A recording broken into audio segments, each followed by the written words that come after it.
Le professeur Campto doit faire très attention et de ne pas tomber dans la facilité. C'est facile pour moi de le dire et je m'en excuse.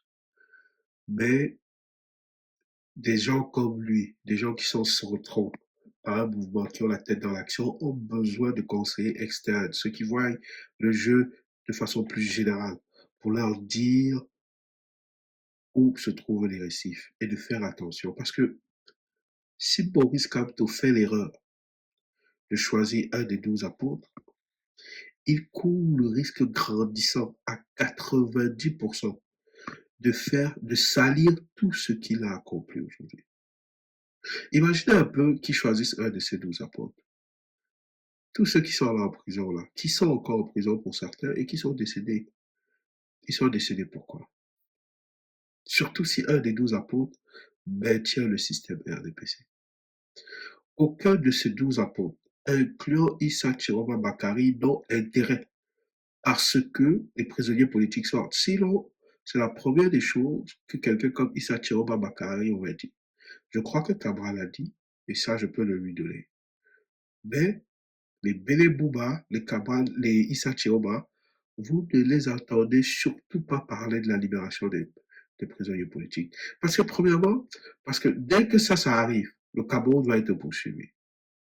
Et par conséquent, les éléments du système qui l'ont permis. Et par conséquent, surtout, les gens communicants qui ont défendu la décision du gouvernement de mettre ces gens en prison. Ça va être une poursuite colossale. C'est pour ça que des individus comme Issa Tiroro Bakari, ça me laisse toujours très tourmenté, remonté de voir les gens qui les supportent. D'abord, quelqu'un qui a fait plus de 20 ans dans le système, il s'est fait des amis, il est le parrain de certains, l'ami de d'autres. S'il est présent, il va faire son gouvernement avec qui? Hein?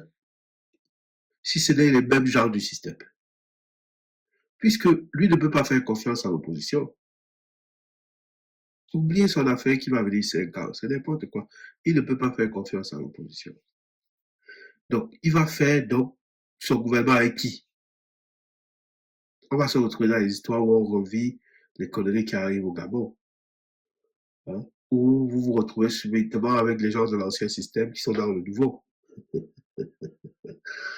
Ah, Monsieur Capto, ne faites pas l'erreur. Moi, je vous le dis, là, allez jusqu'au bout de votre projet. Allez jusqu'au bout de votre projet.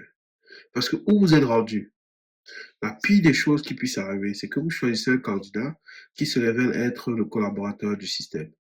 Ce que vous aurez fait, vous aurez tué l'engagement politique des jeunes pour les 10, 20 prochaines années. Vous aurez rendu le Camerounais encore plus cynique qu'il ne l'est maintenant. Parce que vous aurez tué la dernière once de foi et d'espoir. Vous aurez éteint la dernière petite étincelle d'espoir dans l'esprit des Camerounais qu'un autre Camerounais peut leur vouloir du bien. Et ça, je vous le dis, vous allez le regretter toute votre vie. Allez jusqu'au bout de votre combat. Comme tous les libérateurs avant vous l'ont fait. Tous avaient des familles pour la plupart. Tous ont souffert de torture pour la plupart. D'exil, la mort. Mais ce qu'ils ont laissé à travers l'histoire, leur survie, allez au bout de ce mouvement. Je vous en implore, parce que je peux vous assurer que si vous le trahissez en choisissant le mauvais cheval, ce pays est foutu. Totalement foutu. Il n'y aura plus aucun avenir, au moins pour les 10-20 prochaines années. Le poids est lourd, la charge est énorme. Mais ne laissez pas tomber le mouvement. Ne faites pas cette erreur de répondre aux sirènes de la facilité en croyant qu'il n'y aura pas de conséquences. Toutes les théories vont réémerger comme quoi vous étiez complice et c'est un plan depuis le début. Donc, dans une situation où si vous le faites, vous perdez aux yeux de certains,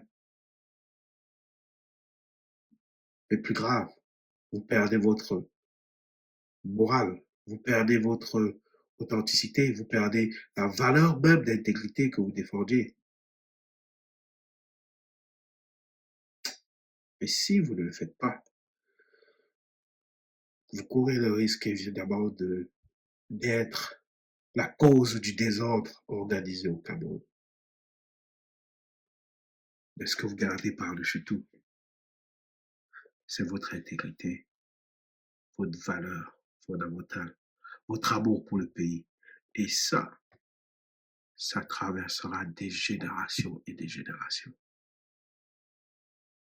N'abandonnez pas, pas maintenant.